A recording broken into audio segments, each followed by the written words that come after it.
Көптөгөн мекенештерге азыр границага кирип чыгуу маселеси болуп жатат. Бул маселени чечүүдө биз сизге жардам беребиз. Документиңиздин мөөнөтү өтүп кетсе, жоготуп алсаңыз, базадан чыгып кетсе, жолго чыгардын алдында чорнуйдан текшерип, толук маалымат берип анан чыгабыз. Биздин унаалар Москвадан Казакстанга күн сайын 2 жолу 12:00 жана 18:00 жолго чыгат. Границада жолдо сиздерге жардам көрсөтөбүз. Эч кандай пересадка жок. Биздин дарек метро Кожуховская 1-выход. Байланыш номер Мыктыбек 8909 914 14 41. Биз үчүн коопсуздук биринчи орунда. Саламатсыздар, урматтуу мекендештер, жердештер. Бүгүн биз Кыргыз Республикасынын Россия Федерациясынын консулдук бөлүмүндө конокко келдик. Ошо консулдук бөлүмдүн жумуштары боюнча кандай жумуш алып барып атат, мекендештерге кандай кызмат кылып атат, ошо боюнча биз менен маекте бүгүн Кыргыз Республикасынын Россия Федерациясындагы элчигинин консулдук бөлүмүнүн жетекчиси Жолдошбеков Манас Мамытбекович мырза. Манас Мамытбекович. Саламатсыздар, мырза. Бул мекендештер биринчиден айтканда ушу элчилик мекендештердин үйү деп койсок болот да, жактагы. Кандай бир көйгөй болбосун, проблема болбосун, паспортун жоготобу, правасын жоготобу, юридикалык камсыздоо боюнча биринчи ирет силерди эстейт. Ошо боюнча консулдук бөлүм негизи кандай кызматтарды мекендештерге алып барат бүгүнкү күндө? Канча кызмат бар, канча кызматкер бар? Ошо боюнча бир аз маалымат берип коесузбу? Да, Кубанычбек мырза, чоң рахмат. Баары жакшы билгендей, Россиянын аймагында биздин абдан көп жарандарыбыз эмгектенип жүрөт. Анан ошого байланыштуу элчиликке, анын ичинде консулдук бөлүмгө кайрылган жарандардын саны абдан көп. Күн сайын 500дөн ашык жаранды биз кабыл алабыз. Бир күндө 500 киши. Да, бир күндө 500дөн ашык жарандар. 500дөн ашык. Да. Анан жана сиздер айтып кеткендей, бул жакта жүргөн жарандарыбыздын бизге кайрылуусунун себеби алар эми чет өлкөдө жүргөндө элчиликтен башка кайка кайрылмак эле. Анан айла жок, элчилик кайрылат ар кандай маселелер мененчи. Бул укук коргоо органдары менен байланыштуу маселелер болсо да бизге кайрылат. Балдарын бала бакчага орноштуруу маселеси, проблема болсо ал боюнча да бизге кайрылат. Школго орноштуруу боюнча да бизге кайрылат. Жана айтып кеткен ар кандай документтер боюнча да бизге кайрылат. Ошон үчүн бул ушуну түшүндүрүлөт да бизге, элчиликке, консулдук бөлүмгө кайрылуулардын санынын көптүгү, анан бизге консулдук бөлүмгө түшүп аткан нагрузканын көптүгү. Негизи консулдук бөлүм жана документ максатына, документ жасаган жагынан паспорт, айдоочулук күбөлүк, мисалы үчүн мекенге кайтуу күбөлүгү, ошолордун баары кандай услугаларды, кызматтарды кылат? Бүгүнкү күндө биздин өкмөт тарабынан ошол сыртта жүргөн жарандарыбызга максималдуу бүт шарттар түзүп берүү боюнча жакшы иштер жүргүзүлүп атат. Азыркы күндө консулдук бөлүмдүн алкагында Кыргызстанда берилип жаткан мамлекеттик кызматтардын баардык түрү көрсөтүлөт да. Мисалга жана айтып кетсек, ошол эле паспорт, загранпаспортто да, ID картаны да ушул Кыргызстанга барып ушул жерден алса болот. Ушул жерден алса болот. Жакшы билет. 1 жылдан ашык болуп калды, айдоочулук күбөлүктөрдү ушул жерден берип атабыз. Андан тышкары ЗАГСка байланыштуу бардык маселелерди ушул жерден карап атабыз. Нотариалдык кызматтарды да көрсөтүп атабыз.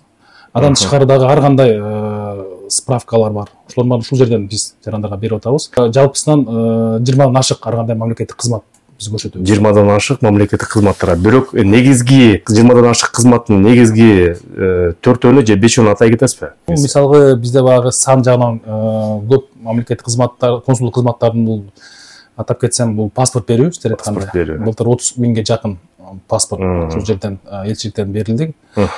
Анан кийин мекен кайтуу күбөлүгү, алда бизде абдан көп талап кылынуучу кызмат. Былтыр 25 миңге жакын мекен кайтуу справкасын биз жарандарыбызга бердик. Бул балдар менен чоңдор баары биргеликте.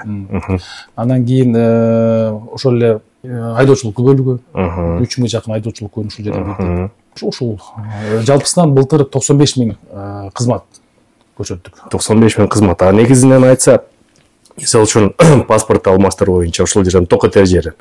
Кандай паспорттар, кандай документтер керек, паспортун алмаш керек. Жаран мисалы үчүн паспортун жоготуп алды биринчиден. Кээ бир жарандар болсо паспортунун мөөнөтү бүтүп калды. Үчүнчүсү болсо паспорту бүтө элек, бирок эртерээк жасатып алайын деп тур, дагы жасап атат. Канча мөөнөттө жасалат, кандай документтер керек жасатканга. Мекендеш өзү эмне кылыш керек? Эгерде мекендеш башка шаарда болуп калса, алар кантип жөнөтүп алат? Мисалы үчүн Москвада, түшүнүктүү Москвада. Ошол боюнча. Паспортты тариздөө боюнча азыркы күндө аз эле документтер талап кылабыз. Бул эгер паспортты жоготуп алса, биз мурда жоготуп алды деген полициядан справка талон талап кылчыктык. Азыр аны да жок кылганбыз. Азыр келет, жоготуп алган паспорттун копиясын алып келет. Анан если жаңы ID карта болсо, бизди базадан карайбыз. Базада туугандыгы тууралуу күбөлүгү, эгер брак болсо, ошол брак бар күбөлүгү болсо, башка эч кандай документ кереги жок. То есть анда получается паспортунун копиясы биринчиси, экинчиси туугандыгы тууралуу күбөлүк сөзсүз түрдө. Эгерде күбөлүгү жок болсо, же Кыргызстанда болсочу, алдырыш керекпи, же копиясын жөнөтүш керекпи? Күбөлүгүн алдырыш керек. Алдырыш керек, сөзсүз түрдө. Biz потому что базага жүктөш керекпиз да. Үйлөнгөн тууралуу күбөлүк ЗАГС. ЗАГС. Бул да керек, сөзсүз. Эгерде экөөнүн бирөөсү жок болсо, анда бере албай калабызбы, же кандай болуп калат? Экөөнүн бирөө жок болуп калса, бере албайбыз. Алдырыш керек. Алдырыш керек. Бул эски паспорттарга байланыштуу. Азыркы жаңы ID карталарда бул документтер уже паспорттун базасында бар. Ошонун баары базага кирген. Эгерде эски ID карт болсо, анда ошолордун бүт баарын тастыктап туруп, базага киргизип коюш керекпиз. Киргизип коюш керек. Потому что алар уже азыр жаңы, биздин жаранда жаңы үлгүдөгү паспорт алышат да, биометрикалык. Мурда менин билишимче, ошо паспорт алмаштырганга электрондуу очередке туруп, сайт аркылуу биринчи регистрация болчу, андан кийин дагы электронный башкача регистрацияга өттүңүздөр. Азыр ошол жагдай кандай болуп атат? Азыр деле ошол биз кызмат көрсөтүүнүн сапатын күчөтүү боюнча электрондук кезек менен жарандарга кабыл алабыз. Паспортко, андан кийин айдоочулук күбөлүк тариздөөгө. Себеби жарандар өздөрүнүн убактысын үнөмдүү, эффективдүү колдош үчүн алар определенный убакытка жазылат. Ошол убакыт келет. Келген убактысында документтерин тапшырып, убактысын үнөмдүү пайдалануу үчүн кылынган. Электронный очередке туруш үчүн кайсыл жерге кайрылыш керек, же чалыш керекпи, же сайтка жазыш керекпи? Элчилик сайтында, консулдук бөлүмдүн разделине кирет. Ошол жерде кызматтар деген жерде эле кирип эле жазылып коет. Ошол жерде жазылып коет. Негизинде ошо мекендештерге бир сыйра айтып кетчү нерсе, бул санариптик жаш болуп калат азырчы. Ошол элчиликтин сайтында бир сыйра өздөштүрүп алса, баарын эле жеңил болот негизинде. Региондон келип калгандар болсочу, мисалы үчүн аны билбей эле ошо башка региондон келип калды, эртең менен келди, мисалы үчүн жасатыш керек, кечке чейин же тапшырып кетиш керек, же кайра кетип атат. Ал мекендештер менен кантип иштешебиз? Аны да биз эске алганбыз. Если региондон келе турган болсо, ал региондон келген жарандарды биз кезексиз кабыл алабыз. Ошо келген күндө эле тапшырып кетет документтерге. Анда кезексиз, түшүнүктүү бул жагынан. Паспорттун мөөнөтү канча айда жасалат? Мурда менин билишимче 45 күндө жасалчу, 45 күндө Кыргызстанга барып, анан келип 1,5 айда мекендештерге беришет. Азыр канча мөөнөттө талап кылат? Да, туура айтасыз. Мурда 45 күн болчу. Муну да азыр мөөнөтүн кыскарттык. Азыр 30 күндө. 30 күндө тапшыргандан кийин 30 күн ичинде биз жаңы паспортты келип бизден алып кетсе болот.